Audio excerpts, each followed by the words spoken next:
What's up, dude? You know those super viral YouTube videos that have millions and millions of views? It's always just a faceless YouTuber with peaceful music and no dialogue. Well, today I'm gonna put one of these viral recipes to the test in my series. We'll see about that. Now let's go! Today's recipe is coming from Hausgemacht Rezepte. And I don't speak German, but if I were to guess what that means, and I did not look this up, I would guess house-made recipes or homemade recipes. Let me know if I'm right. Germans, where you at? How she got those eggs to stick to the pan on that profile picture? Magic. I don't know. It should be called House-made Magic Channel. A magic pan channel. Magic. Shut up! And what caught my eye was this potato-looking cheese pull thumbnail thing. As always, we are blind reacting this. We haven't seen this before. I don't like fake stuff, guys. We want an authentic reaction here. Okay, so it looks like Yukon Gold potatoes to me. Yeah, those definitely look like Yukon Golds. Some Vasa. That's so much funner to say than water. Vasa. So we boil until fork tender using one of those cute little mashers. These are known to make grandmas jacked. I would be more into using a ricer, but I always follow the recipe with these, and then I give my comments on it at the end, what I would sort of change, but that's flour, I think. Yeah, it looks like regular flour. It doesn't look like cornstarch or nothing like that. Okay, a nice pasty dough. Eggs. Eier, they call it eier. You know, I lived in Holland. They call one egg ei, two eggs eieren. She's doing slow motion egg drops. Is that just eggs and salt, right? Yep. And Milk. Milch. Flour. It's like a little pancake batter here. Interesting. Oh, den Carsten kleine Würfel schneiden. Yeah, it's Würfelschneiden. We have some Würfelschneiden in the fridge, of course. I got some Würfelschneiden on me right I now. went down to the Würfelschneiden store and got some. I wonder why we're making these kind of slices. I would think she's cubing it would have been. Oh, she's cubing. I was thinking it was going to be grated or something. You think she's going to wrap the ball. Put it inside? I know what I'm talking about. Okay. All right. You're right. I think, Marcus. Don't let it go to your head, dude. It's going directly to my head. It's going straight in. Okay, so that is what she did. Put the cheese inside of the dough. Judging by the thumbnail, she's got a pan these things now, right? Like roll them in flour, egg, and breadcrumbs, I would guess. I knew it. And then I can go to my head and be like, ooh. I knew it.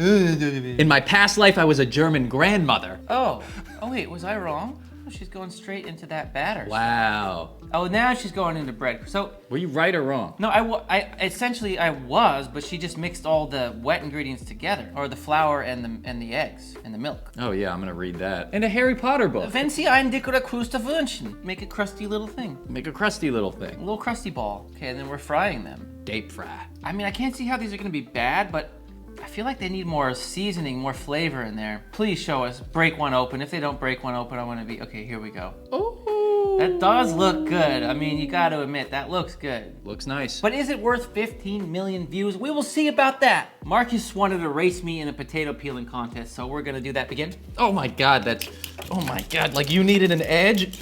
Done. Oh, I didn't do anything. Lose.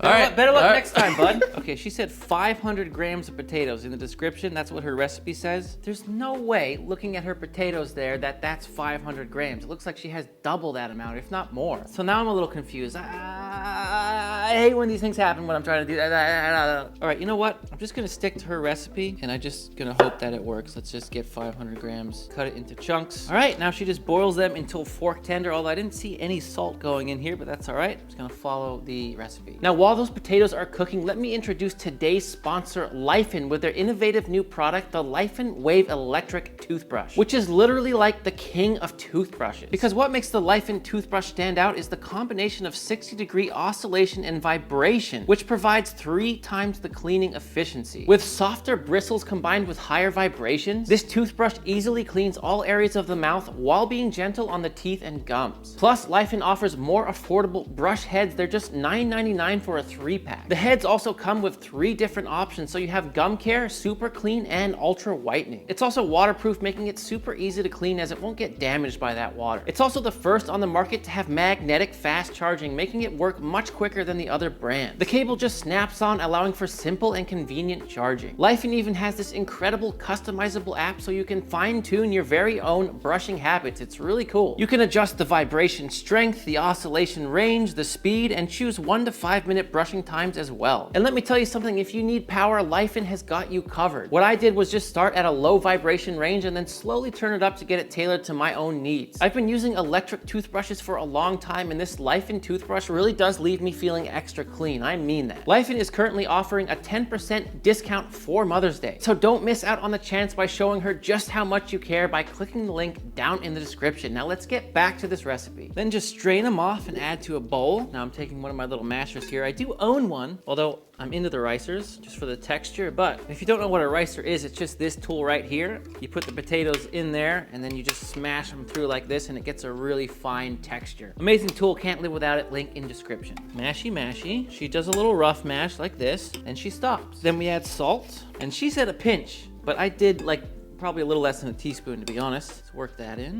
Next, I'm going in with the flour. I think she says in the description any flour. That's a little bit vague. It's a little too vague for my liking, but I'm just using all-purpose flour because that seems like that's what she used. And here we go, mixing it in. I added my flour and honestly, it looks a little bit dry. I don't know if they had more potato or not, but we're just gonna try it and see how it goes. Next step is to make that batter. I got 2 whole eggs. We start by whipping those. A little pinch of salt, the milk, and the flour. Sort of work that in little by little so it's not too lumpy. Yeah. Ooh. And it's literally as simple as that.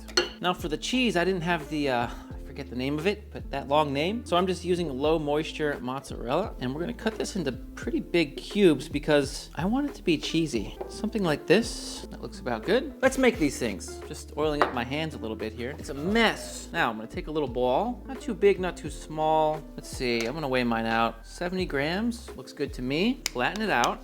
We put the cheese in the ball and we fold it up, roll it out. Extremely easy. That looks like a nice size to me. I'll stick with that. So I got 7 70-gram balls out of that dough. Now all we need to do is bread them up. First I take a little swim in this sort of loopy pancake batter. I'm not sure why we make this batter as opposed to just dipping them right into some egg. Would do the same thing. For me, this is just not that fun to work with. Well, there we go. Don't like this stuff. All right, now let's just gloop them up over here. Make sure they're really nice and coated. And there's your breaded ball. Let's do these and then fry them up. All right, my friends.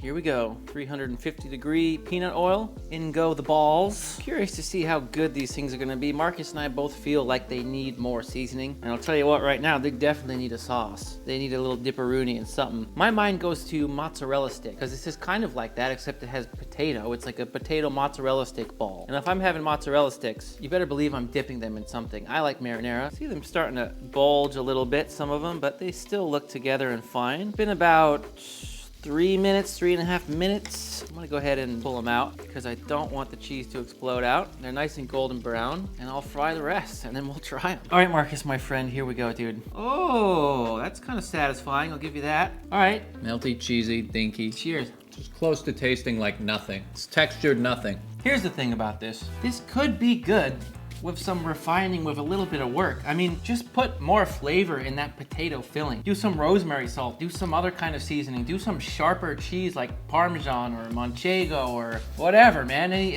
Romano, whatever, doesn't matter. Put some finely grated Parmesan into the breadcrumbs. Dip it into a sauce, you know, like it's just the bare minimum of what this kind of thing could be. So the idea is okay, the flavors are just not there. They're just not there. 15 million views, we want more than this. You could have made mashed potatoes easier, would have been 10 times better. You could have made mozzarella sticks way easier, 10 times better. This is more work and less flavor for no reason. This is the kind of thing that will put you down, okay? Yeah. The kind of thing you eat when you have nothing to do for the rest of the day. If I'm gonna feel like garbage, it's gotta taste better than that. Give me tasty garbage, for God's sake. I want tasty garbage. We don't want this. I feel bad. I should. Whoa!